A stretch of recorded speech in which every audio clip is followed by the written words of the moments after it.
Mr. Tien then tells the crowd to bring down the crew. Ad-libbing is hard, ad-libbing is hard. You're making up words from the script that weren't there before, and that's why it's hard to remember it and put it in the right order.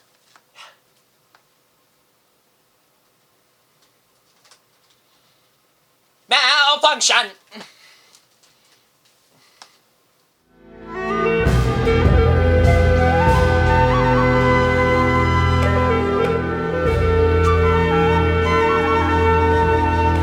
Okay, it's time for a weapons test. Now, I haven't quite perfected this yet, but we're way overdue for an actual sidearm to replace the Megaforce blaster. True that. I've been worried for a while now that the Silver Skull will return and I won't actually have a weapon to fight him off. Alright, so let's get going.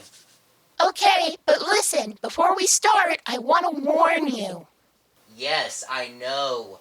The morph attempt was painful. So, this is a test. Things could go wrong, etc., etc. Time's a-wasting. I've got a review to do. Let's do this. No, I mean, yes, but that's not what I mean. You should know. Listen, seriously, buddy. We can talk about whatever this is after the test. I have got a lot of videos to get done still. So, let's just hit it, okay? Initiating Project Akrep weapons test. Hold your hand out. Really, Kaizoku? The rivet rifle? I was trying to warn you about that.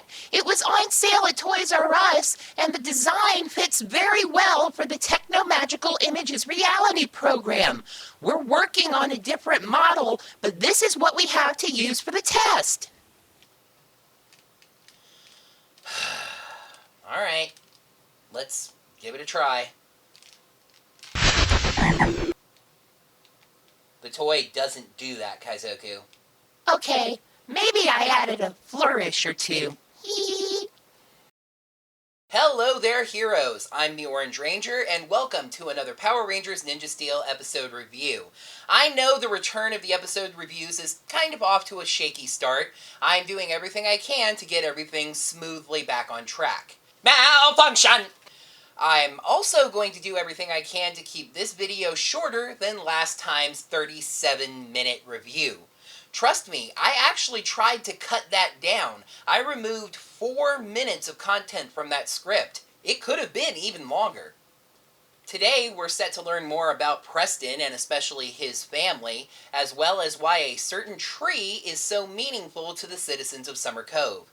As the episode count finally moves into double digits, let's take a look at the 10th episode of Ninja Steel, the Ranger Ribbon. Not, as I originally thought, the Ribbon Tree.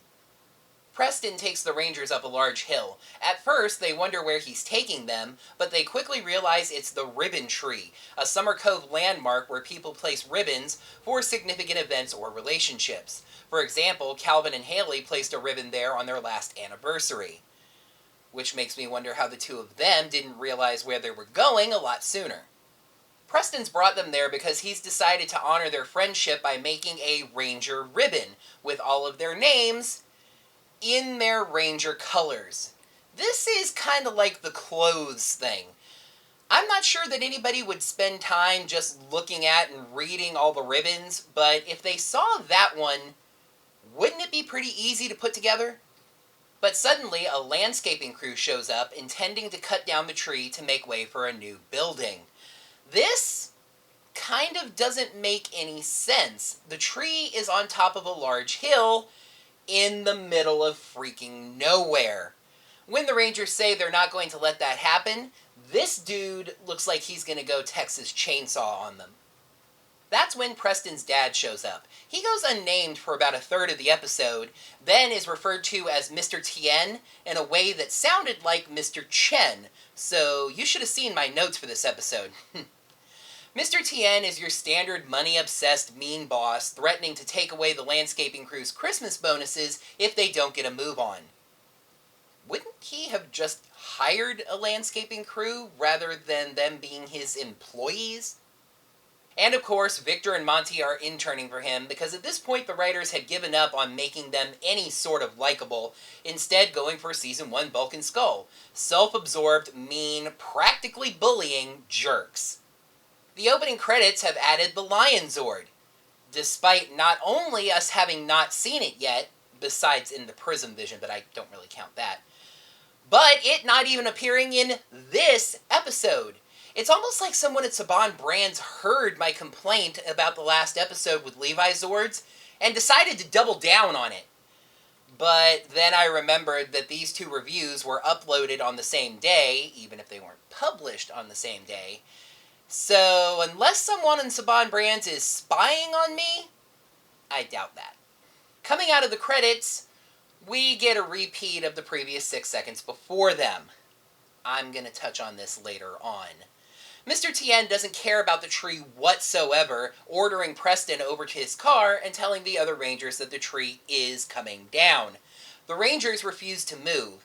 As a matter of fact, Calvin and Haley apparently use ninja speed to get up to the top of the tree and sit on it, the top of the tree conveniently being a big flat piece.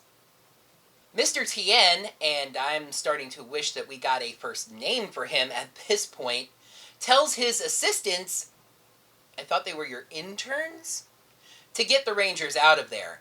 Victor and Monty show absolutely no hesitation towards these people that they actually know pretty well, grabbing a fire hose to squirt at them. Water at that high of a pressure can cause bodily harm, so that's actually kind of messed up. I do love how Sarah takes a fighting stance, though. She's not going to take their nonsense. She's ready to kick their frickin' butts. Ladies and gentlemen, the return of Preston's magic. He takes control of the hose and backs the two off, then spraying them down a large section of the hill. Once again, we have intense water pressure and a huge fall. Do you folks remember my review of Gold Rush, where at the end of the episode summary, I joked about how Victor was flying off and he's probably not going to survive this. This is not how aerodynamics works, and Victor's probably going to die from this. Comedy! Someone commented on that video and made an excellent point. Ninja Steel's actually been very flippant about knocking Victor and Monty away and them likely suffering bodily harm. They're not Team Frickin' Rocket. This isn't a cartoon. Mr. Tien apparently knows about Preston's magical abilities, telling him enough with the magic tricks and to get in the car, insisting to the other Rangers that the tree still is coming down. The other Rangers make a plan, with Sarah, Brody, and Levi leaving to make flyers and pass them out, while Calvin and Haley stay sitting on the tree and post online. I may be wrong about this, and if I am, you can be sure to tell me down in the comments below, but I think this is one of the first Power Rangers plans, whether morphed or just in their regular lives, that has involved the use of social media. Even just last year during Dino Supercharge, they gathered the help of the world using large TV screens. But actually, speaking of, couldn't the Power Rangers just show up and say, hey, this tree is important to us, and we would prefer if you left it alone? I mean, are we still pretending that Zordon's rules are in effect here, because those have been broken lots of other times? Would this be using their powers for personal gain or something? The Warrior Dome is still flying to the right. If I didn't know any better, I'd say this was because there had been a hole on the left side of the ship where Levi escaped, and they don't want anybody saying that they forgot. Just drop in a line that the hole was repaired. Or I mean, heck, wouldn't we just assume that it was anyway? Moving right along, we are reusing a monster suit this week, which is something that I actually like, believe it or not, because it tends to mean we're getting more original footage. Turns out Ripper Rat had a twin brother named Trapsaw. He's quite dumb, walking out on stage but not being able to find the audience, and his traps don't work, usually hitting him instead. However, for some reason everyone involved kinda hand-waves this, with Ripcon convincing Galvanax that he'll work out the kinks. We then move to the Tien family car, where we get what I think is actually an excellent scene between Preston and his father. Mr. Tien says this delay is costing him a lot of money, though I'm not exactly sure how, seeing as the project's been delayed for all of, an hour thus far? But it's then that we learn that Preston's mother passed away sometime before the series, with Mr. Tien saying that he's glad she's not around to see this, and that they built the family business together. He makes Preston promise that he'll convince his friends to give up on the tree. We get a weird little scene at this point that could be serving as some very light future foreshadowing. Sarah and Levi are passing out flyers when Levi says there's a restaurant nearby that would be a great place to post some flyers. However, when they get around the corner, the restaurant's not actually there. It was a nice touch having Sarah with him because she doesn't know if the restaurant was actually there since she just moved to Summer Cove. But she says it's not like the building just vanished, it's probably just that Levi's memory is bad. Trapsaw sets a trap for Brody, which of course doesn't work and ends up hitting him instead. Ripcon gets fed up and sends Trapsaw after the other Rangers, deciding to take on Brody himself. This fight is Sentai footage, but it is a great one-on-one fight with some excellent banter between the two considering their past history. Brody starts out really strong, especially with an attack where he fires energy arrows at Ripcon. Ripcon is able to deflect them all, but the arrows also turn out to be bombs exploding around him. However, he stands strong and knocks Brody back. Brody wasn't demorphed, but it was nice, as weird as this sounds, to see him get knocked around a little bit and actually struggle in a fight. Ripcon uses his double slash doom strike, but Brody quickly uses his own steel slash finisher, zipping past the first slash and blocking the second. The conflicting energy knocks them both aside, and Brody uses the chance to escape to go warn the other Rangers, with Ripcon screaming in frustration. As the other Rangers show up back at the tree, Haley and Calvin decide to jump down. Okay, screw you. I can understand getting up the tree in 2 seconds. You are ninjas. Being ninjas doesn't give you ninja steel ankles and knees. That tree is like 20 feet tall. You're not just jumping down from it. Nobody else has showed up for the protest thus far, and then Brody gets there to tell the Rangers that Ripcon was there and a monster is on the way. Preston shows up and tries to tell the other Rangers to give up on the ribbon tree, but it's pretty clear that he's just doing what he thinks he has to.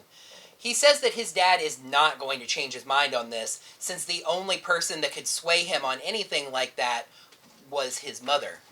But then the Rangers get some much-needed backup as the crowd of protesters arrives. They just needed a little time to make those signs. Mr. Tien arrives and is far from swayed by the arrival of this new crowd. At first, he tries to get Preston to back down once again, but Preston stands up to his father this time, doing what's right. Mr. Tien then tries to get the crew to bring the tree down anyway, but the crowd is making them hesitate and ask if this is the right thing to do. Mr. Tien grabs one of the chainsaws and advances on the tree himself.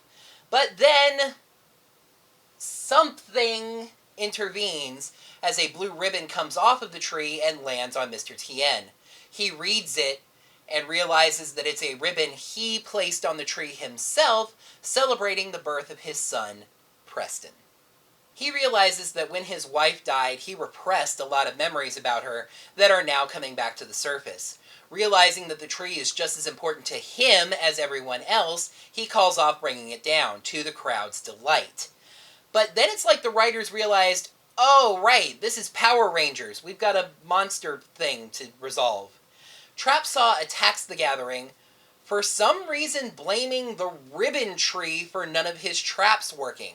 Mr. Tien now protects the tree with Trapsaw advancing on him. Then, after a commercial, he advances again, because this time we repeat 11 seconds of dialogue and scenes. Now, I will say it wasn't as big a deal to me in this episode because there actually was some tension and emotion, but still, can you please just respect the memory of your audience? Preston runs over after fighting some Kudabots, nice to get the Basherbots for all of one episode, and kicks Trapsaw, striking a Coda pose when he's done. It's good to know that Preston's been studying the other Blue Rangers. Wink wink, nod nod. Trapsaw, for whatever reason, runs away after this, with the Rangers pursuing him and morphing, the team's first 6-way morph. In an interesting sequence of footage, we get mainly Preston and Levi fighting the monster in original footage, while the other Rangers fight Kudabots in what looks like footage from the first or second episode of Ninja. Oh, that's why they needed to use the Kudabots, so they could use this footage. I just kind of wish that they had given us a quick throwaway line about that. Something like, we need to work out the kinks with the Basher bots, or it's going to take time for us to manufacture more. The Rangers finish off Trapsaw with a Battle Morpher Blast attack, which kind of looked like Adobe Premiere Lightning. And remember, I know a thing or two about Adobe Premiere Lightning. The crowd votes to gigantify Trapsaw, which is something that actually surprised me. We're getting an original reused monster, and we're getting Zord footage. But one reason we're getting the Zord footage is so they could pad this episode for time. We get the full 5 Zord summoning sequence, and the Megazord combination sequence is slowed down. Levi gets in the Megazord despite none of those Zords being his, and now having a Megazord of his own to use. I mean, I get maybe don't escalate a battle, another one of Zordon's rules, so maybe they are a thing now, but why wouldn't you use your full resources? In the end, I think they just reused a tiny little bit of the Ripper Rat Zord footage. It's just a couple of slashes and then the finishing move. The Rangers leap from the Megazord and demorph, running off. However, a mysterious man watches them from around a corner. Galvanax is angry and grumbly. Moving on! After an even more broken transition than usual that doesn't even cover the entire screen, we see that Mr. Tien has dedicated, maybe meaning donated, the land the Ribbon Tree is on to the city, making it Ribbon Tree Park. As Mr. Tien and Preston go to rehang their blue ribbon, we see that Victor and Monty were fired, and then they fall into the one Trapsaw trap that actually worked. However, we don't end the episode on the supposed comedy stinger this time. The mysterious man walks up to the Rangers and calls Brody by name. When Brody asks if he knows him, the man says that he's Aiden, Brody's long-lost brother, and the two of them embrace. Let's fling some stars, because I'm actually pretty eager to score this one. Episode 10, The Ranger Ribbon. Pros: excellently written episode with true emotion and conflict, great character growth for Preston, and making a truly original story. Cons: the father-son conflict wraps up a little easily, wasting time with repeated scenes, and the Ranger stuff was kind of anticlimactic. Continuing the improvement from last week, this is easily the best episode of Ninja Steel thus far. The Ranger Ribbon gets 4.5 stars out of 5. I really mean it. This is the best written episode of Ninja Steel thus far. We suddenly have real conflict and actually interesting emotional situations for these Rangers. This week we get to see Preston, conflicted between his feelings about the tree and his obligation to his father. And to see both Preston and Mr. Tien motivated by the loss of their mother and wife in different ways made this episode really interesting as well. This was really a great character piece for Preston in particular. One, we got to see him use his magic again, and two, Peter Sudarso really did a great job conveying the conflict and sadness Preston was feeling in this situation. Like I said, he really was torn between his feelings about protecting the Ribbon Tree and obeying his father. He felt an obligation to obey his father, especially since his mother was no longer there. Eventually, Preston does find his footing and stand up to his father, standing up for what's right as a man, not just as a Power Ranger. And we got an episode this time that was truly original. This really felt like a passion project, a story the writers decided that they wanted to tell, and they just forced the footage they had to work for it. This wasn't just adapting a Sentai plot, or even crafting a plot around the footage that they had. This time, they decided to invest in the story that they wanted to tell, even if that meant spending a little more money on original footage. However, that did make the Ranger stuff in this episode feel kind of short and anticlimactic. There's actually a pretty clunky transition between the father-son stuff and the Ranger stuff. The Zord battle in particular suffers. I get the feeling that original Zord footage might be a step too far nowadays for Power Rangers, but it just kind of felt like a step back with Levi not summoning his Zords, and the Rangers just using the basic Megazord configuration because of Sentai footage. As good as the conflict was between Preston and his dad this week, I do think that it wrapped up a little bit quickly and easily.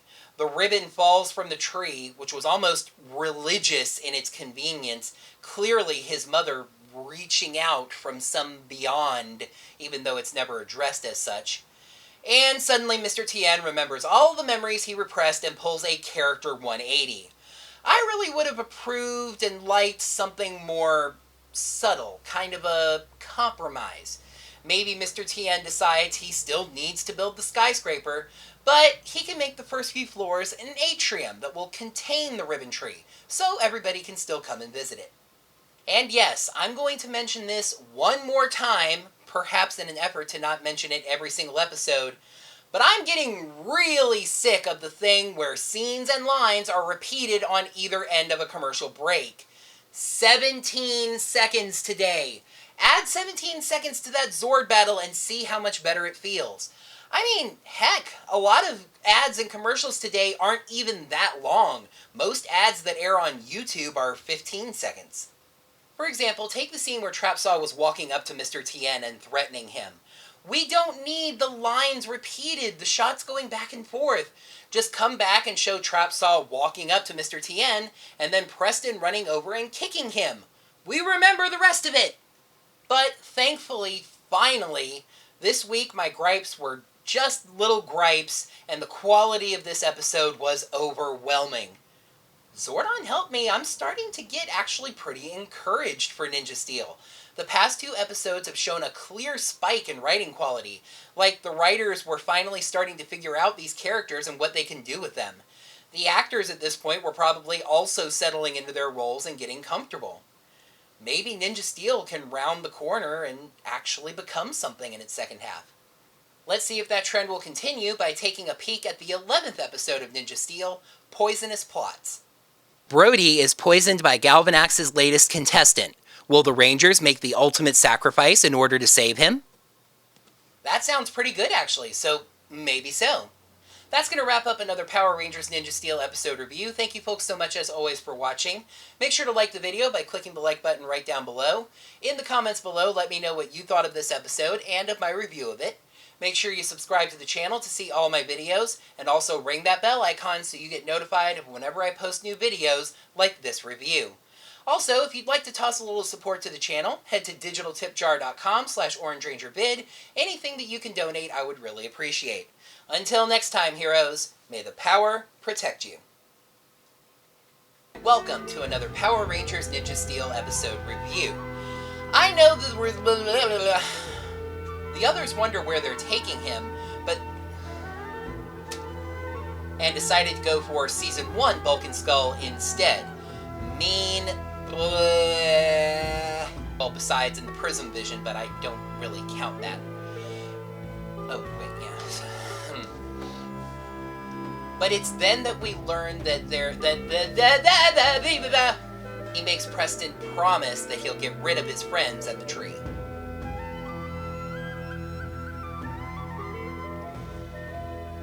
Sarah and Levi are passing.